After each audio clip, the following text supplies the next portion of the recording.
The call came at 2:14 in the morning, and Nora Hallett almost didn't answer it.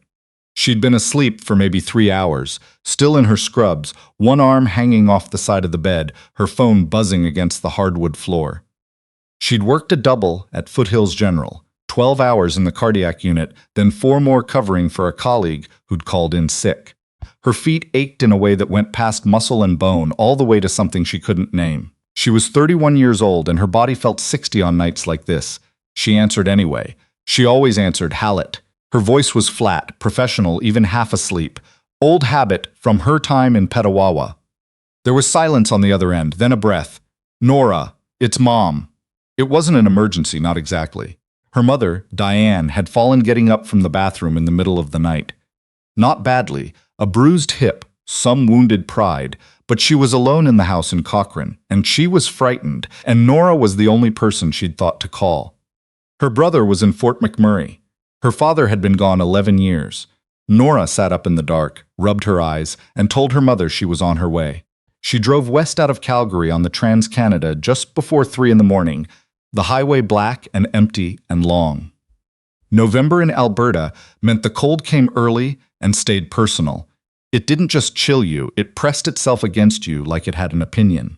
The mountains were somewhere out there in the dark, invisible, but she could feel them the way you feel something large standing behind you in a room. She'd been making this drive her whole life. Cochrane was 40 minutes, maybe less at this hour. She knew every curve of it, every overpass, the way the light from the city finally gave out somewhere around the Springbank turnoff and the sky opened up, actually dark for once, full of stars that Calgary never let you see properly.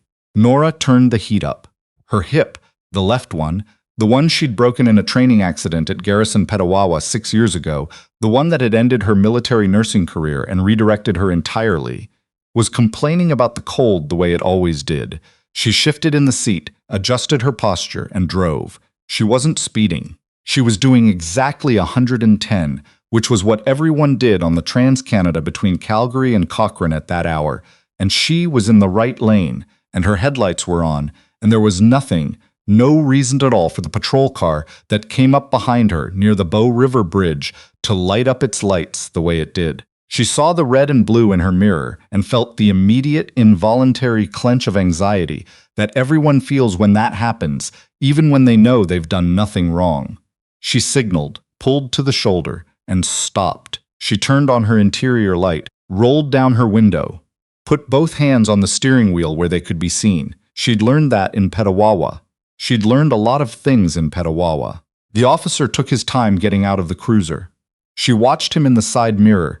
RCMP, tall, unhurried, adjusting his belt as he walked toward her.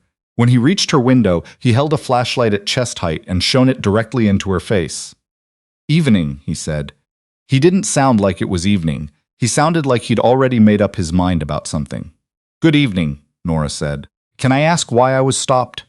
He didn't answer right away. He moved the flashlight slowly around the interior of the car, across the passenger seat where her hospital ID badge sat on top of her nursing bag, across the back seat, across her. "You been drinking tonight?" Nora blinked. "You sure?" "I'm sure." She kept her voice even. "Careful. I just finished a 16-hour shift at Foothills General. I'm a cardiac nurse. I'm on my way to check on my mother." He looked at her badge on the passenger seat. He didn't look impressed by it. "I'm going to ask you to step out of the vehicle." Nora felt her stomach drop. "I'm sorry? Step out, please." She almost said it. The thing she was thinking, which was why, which was on what grounds, which was I have done nothing. She'd been trained to know the law. She'd stood in rooms with military legal officers and learned exactly how much of it applied to her and when. She knew she had the right to ask. She also knew, in the specific, exhausted, 3 in the morning way that certain kinds of women know things, that asking that question right now might make this worse. She opened the door.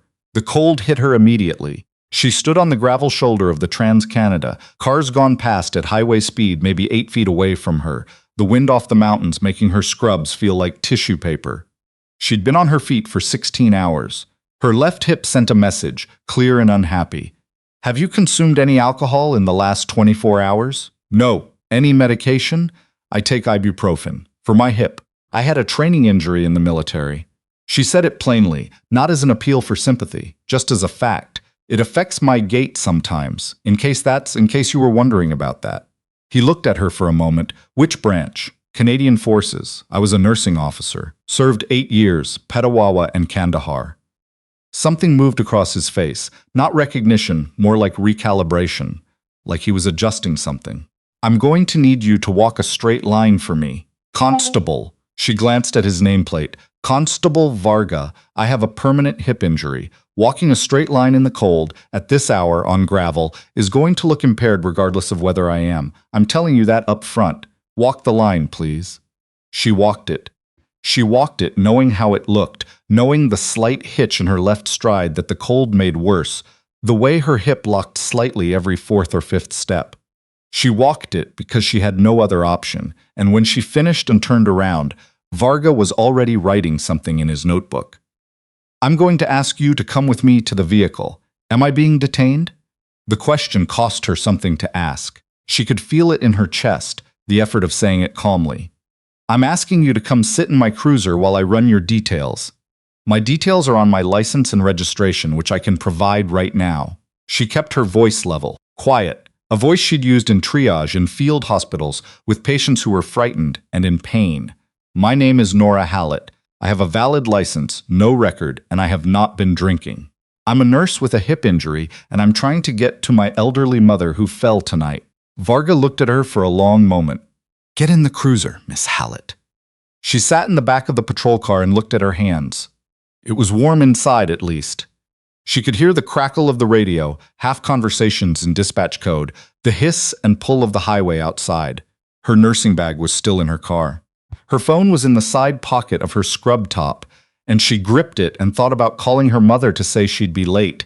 And then she thought about whether making a call right now would look like something it wasn't, and she sat still instead.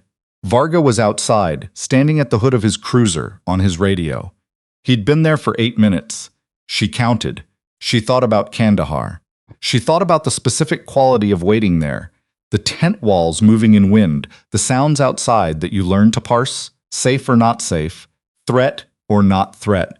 She'd been 25 years old doing that. She'd been responsible for the lives of people twice her age. She'd come home with a broken hip and a commendation, and very little ability to explain either one to the people who asked about them at family dinners. She thought about her mother on the bathroom floor in Cochrane, and the sound of her voice on the phone, small and uncertain, which was not a sound her mother made. The door opened. A different officer slid into the front seat. Older, somewhere in his 50s, gray at the temples. He had the particular quality of someone who had been doing this job for long enough to know exactly what he was walking into. Ms. Hallett. He turned partway in the seat to look at her. I'm Sergeant Delorme. I apologize for the wait. Nora looked at him. She didn't say anything. I've been reviewing the dashcam from Constable Varga's unit. All right, she said. Delorme was quiet for a moment. He looked like a man choosing his words the way you choose your footing on ice.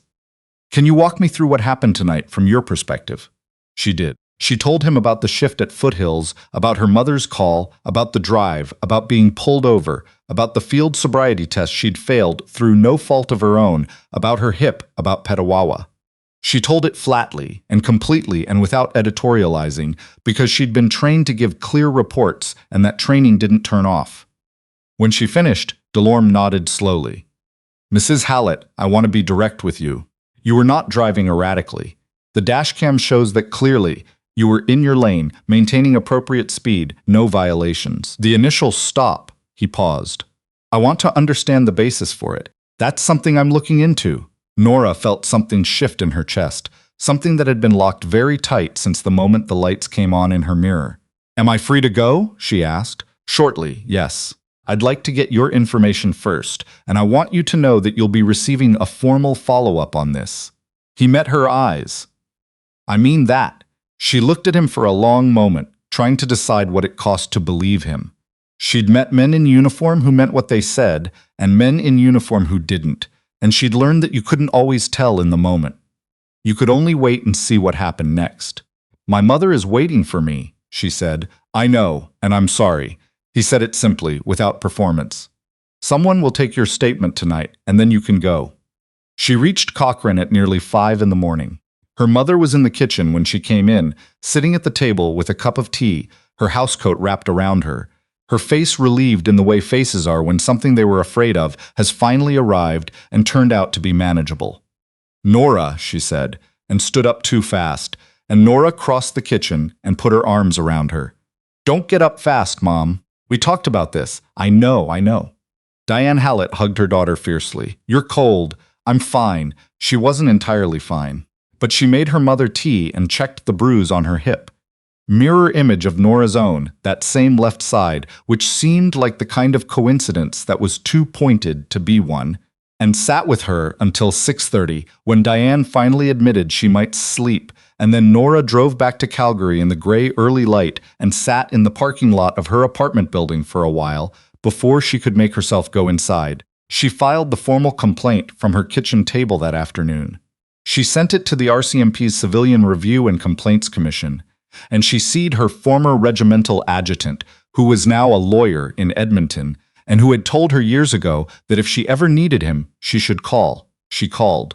What happened over the next 6 weeks was not the quick, clean resolution of someone who deserved an apology getting one. It was slower than that, and smaller and more corrosive. There were phone calls from a liaison officer who spoke in the careful, buffered language of someone managing a situation rather than addressing one. There were emails that said the matter was under review. There was a letter, eventually, that outlined the findings of an internal review and concluded that Constable Varga had exercised appropriate discretion given the time of night and the nature of the roadway. Nora read that letter 3 times. Then she called her lawyer. "They're saying the stop was justified by the hour and the location," she told him. "That's not a legal basis for a stop," he said. "I know. Do you want to push this?" She thought about it. She thought about the hours it would take, the energy it would cost, the particular kind of exhaustion that comes not from lack of sleep, but from having to explain yourself to people who have already decided what they think of you. She thought about the patient she had waiting at Foothills, the 74-year-old woman in 4B who needed someone to talk to her carefully about what her heart monitor was showing, the man in 4F who was afraid and didn't want to admit it. She thought about what it had felt like, standing on the gravel shoulder of the Trans-Canada in November in her scrubs, watching a man write in his notebook. "Yes," she said, "I want to push this." Her lawyer's name was Thibault, and he was methodical in the way that people from Timmins often are, not flashy, not quick to speak, but thorough in a way that accumulated.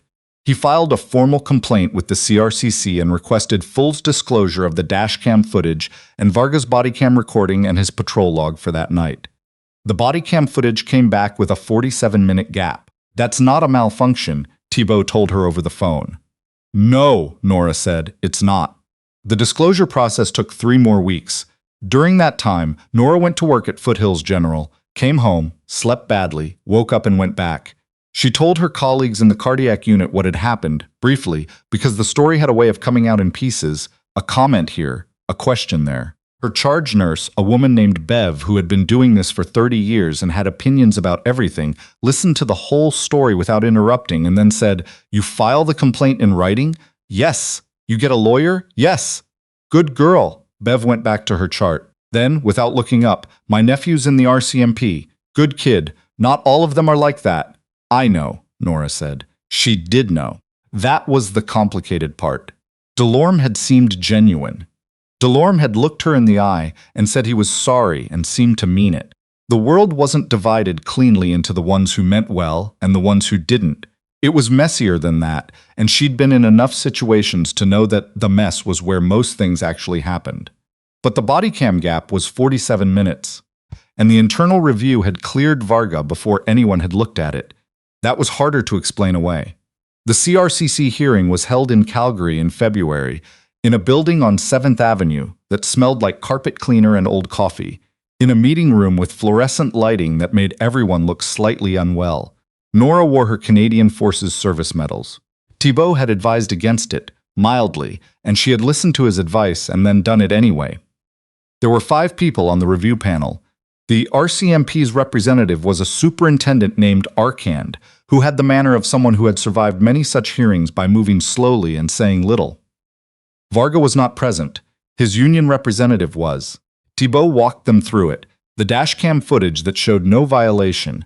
The field sobriety test conducted on a gravel shoulder in sub-zero temperatures without accommodation for a documented disability. The 47-minute bodycam gap. The internal review conducted before disclosure was complete. He was methodical. He was quiet. He was very good. Nora gave her statement. She told them about Petawawa and Kandahar. She told them about her hip. She told them about standing on the shoulder of the Trans-Canada and knowing that asking questions might make things worse, which was its own kind of statement about something, about the particular calculation that certain people have to make in certain moments, and she said it plainly, and without asking them to feel anything in particular about it. The facts were enough. Sergeant Delorme testified. He confirmed the dashcam showed no driving violation. He confirmed that he had reviewed the recording himself on the night in question. He said, without being asked, that he had flagged concerns about the stop through his own chain of command the following morning and had been told it was being handled. Was it handled? The panel chair asked him. Delorme looked at Arcand for a moment. Then he looked at the panel chair. No, he said. It wasn't. The CRCC findings came 4 months later. They were 17 pages long, and they were not gentle. They found that the initial stop lacked reasonable grounds. They found that the field sobriety assessment had not been appropriately adapted for a known disability. They found that the bodycam gap represented a significant breach of procedure and recommended a formal investigation. They found that the internal review had been conducted improperly and recommended that it be set aside. They recommended that Constable Varga be suspended pending a conduct review, that the suspension be recorded in his file, and that he be required to complete training on both procedural rights and accessibility accommodations before returning to duty. They recommended that the RCMP detachment review its protocols for nighttime stops on that stretch of highway. They recommended that Nora Hallett receive a formal written apology from the commanding officer of the detachment. The letter arrived 6 weeks after that. It was signed by the detachment commander, and it was, Thibault told her, the most specific and direct apology he'd seen in 20 years of this kind of work. It acknowledged the stop, the test, the gap, the review. It said, without qualification, that she had been treated in a manner inconsistent with her rights and inconsistent with her service to her country. It said the detachment was sorry. Nora read it at her kitchen table on a Tuesday morning before her shift. She read it twice.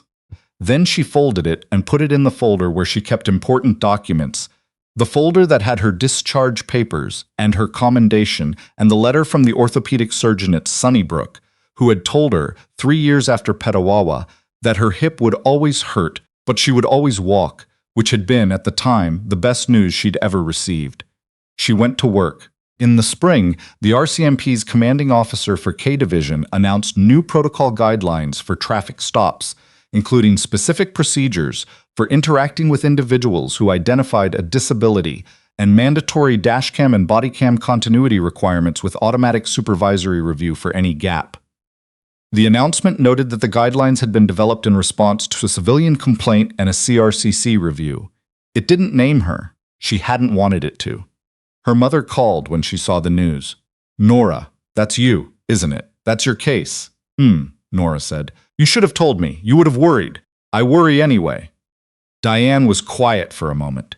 "You know, your grandmother used to say, she used to say that the people who make things better are almost never the ones who plan to. They just couldn't stand things being wrong." Nora thought about standing on the shoulder of the Trans-Canada in November, in her scrubs, in the cold. She thought about the calculation she'd made in that moment, not the dramatic one, not the one that leads anywhere cinematic, just the small, tired, real one. Asking might make it worse. She thought about how many people made that calculation every day and were right, and how that was its own kind of answer to something. "I just wanted to get to you," she said to her mother. "I know," Diane said. "That's exactly what I mean." Varga completed his conduct review. He returned to duty in a different detachment, in a different district. Nora didn't ask for any particular outcome beyond that, because she understood, in the way that people who have spent times in institutional systems understand things, that the point was not the individual. The point was the protocol. The individual was going to do what the individual was going to do, and you could not fix that with a letter. What you could fix, maybe, slowly. With enough paper and enough patience and enough people willing to stand up in fluorescent-lit rooms and say this is what happened, were the conditions that allowed certain things to keep happening. She didn't feel triumphant about it. She felt tired in the way she'd felt tired that night on the highway, which was a specific kind of tired that she was starting to understand was just going to be part of it, part of the work, part of the caring, part of what it meant to be someone who couldn't quite leave things alone. She went to work at Foothills General. She looked after people's hearts. That, at least, was something she knew how to do.